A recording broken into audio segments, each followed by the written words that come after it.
नाम हवे कि राम नाम हवे आगे ऐसन दबा। इसमें थोड़ा सा हाथ भारी के बजा दीजिए, एकदम कटौती नहीं होना चाहिए और दिल से कि राम नाम हवे आगे ऐसन दबा।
बाकी इसमें छोटा छोटा लाइन रहता है मेरा और कहना बड़ा प्यारा सा लाइन हो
और कहना चाहेंगे और ये भी लाइन सब लोग को अच्छा लगेगा, पसंद भी करेगा जितने हमारे गार्जियन बैठे हैं। बाकी कहना क्या है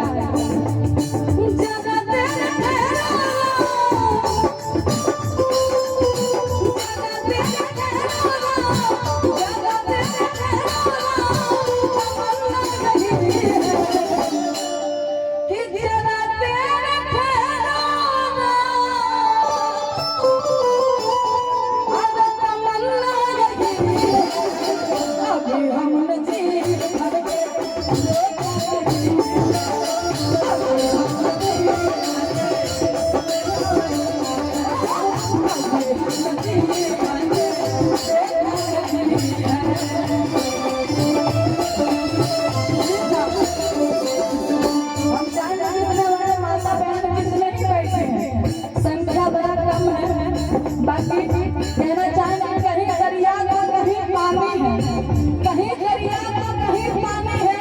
एक तरफ महाराणा प्रताप, एक तरफ हमारी झांसी की रानी है। इस बात पर ताली बजा दिए। बहुत बहुत धन्यवाद। बाकी दोनों हाथ बढ़ा दीजिए।